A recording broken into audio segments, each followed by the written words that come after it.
नमस्कार मित्रों, आप देख रहे हैं हिंद न्यूज़ चैनल। मैं हूं चीफ एडिटर महेश कुमार पटवारी। मार्च में सीतापुर में दैनिक जागरण पत्रकार की हत्या के मामले में राघवेंद्र वाजपेयी की हुई थी हत्या। लखनऊ दिल्ली नेशनल हाईवे पर हत्या में मामले में पुलिस ने किया खुलासा और 3 लोगों को किया गिरफ्तार। लेकिन इस मर्डर केस खुलासे पर पत्रकार की पत्नी रश्मि और मां रजनी ने उठाए सवाल। पत्रकार राघवेंद्र वाजपेयी की हत्या के खुलासे के बाद पत्नी ने पुलिस की विवेचना पर सवाल उठाते हुए लगाए गंभीर आरोप।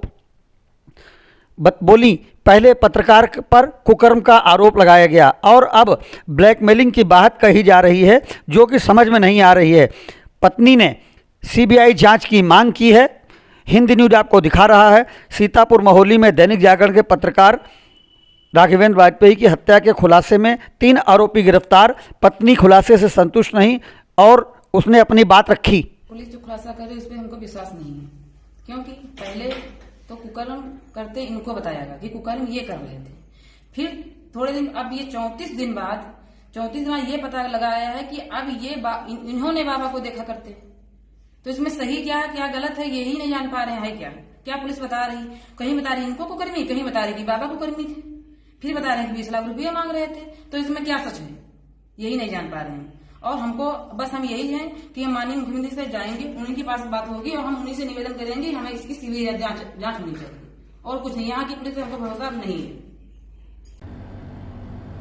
मेरा नाम शिवानंद है और मेरे पिता का नाम केशव राम है। मैं पिछले 5 सालों से कार्यदेवा मंदिर में रह रहा हूँ और उसी के दौरान में बीच में 2 महीने करके ऐसे हरिद्वार में भी रहता था, वहाँ भी रहता था, यहाँ भी समय देता था। और मैं ज्योतिष और पूजन पाठ इत्यादि का कार्य करता हूँ।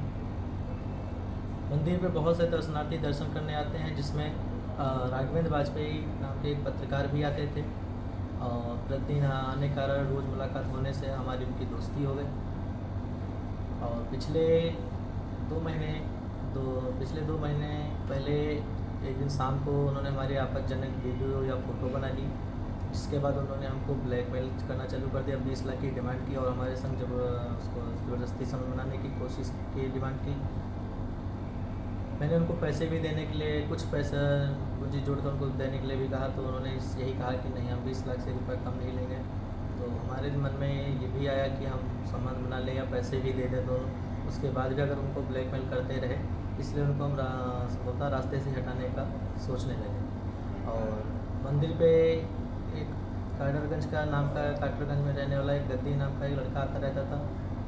वो इस प्रकार के सब काम करता रहता था। गद्दी नाम था उसका, बिरादरी थी? गद्दी बिरादरी थी।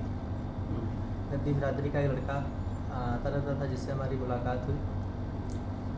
और फिर उससे हमें एक दिन रोड पे काटरगंज रोड के पास मुलाकात हमने की और अपनी समस्या बताई। और तो हमने उसको रास्ते से हटाने की सब प्लानिंग की, जिसमें हमने उसको 4 लाख रुपए दिए। तो मुझसे मिले कैसे? फ़ोन के माध्यम से। किससे फ़ोन किए? सर, यात्रियों और राहगीरों के द्वारा मतलब फ़ोन जो है सर नंबर था, उसको हमने कॉल किया, उसे मिलने के लिए हमने बुलाया। वो नंबर बताओ। सर नंबर नहीं पता, याद नहीं है सर, असल में फाड़ के फेंक भी दिया। आगे बताओ, फिर क्या हुआ? और फिर हमने प्लानिंग की और उसको हमने 4 लाख रुपए दिए और वाजपेयी जी की फ़ोटो अपने फ़ोन के द्वारा उसके फ़ोन में क्लिक करवाई, पूरा उनका विवरण बताया, कब कहाँ जाते, कैसे क्या रहते हैं। और उसके बाद उसने को समय दे दिया कि 1-2 महीने में काम का जो रास्ते से हटा दिया जाएगा। फिर मुझे 8 तारीख को 4 बजे खबर मिली कि उनका एक्सीडेंट हो गया है। थोड़ी देर बाद मुझे खबर मिलती है कि उनको फायर करके मार दिया जाता है। ये कौन बताता है कि फायर करके मार दिया गया है? अमित मिश्रा, जो कि खारी पाकर के रहने फिर वाले। उसके बाद क्या किए? उसके बाद हमको शाम को सर सीतापुर जाना था एक मित्र के साथ और कुछ कपड़े उसको खरीदवाने थे। कपड़े खरीदवा के उसको सर उसके साथ सीतापुर फैशन होटल में रुके। 8 तारीख से पहले नहीं प्रयास किया उसको मारने का? सर उसने हमें समय दिया था 1-2 महीने, हमने बीच में संपर्क नहीं किया।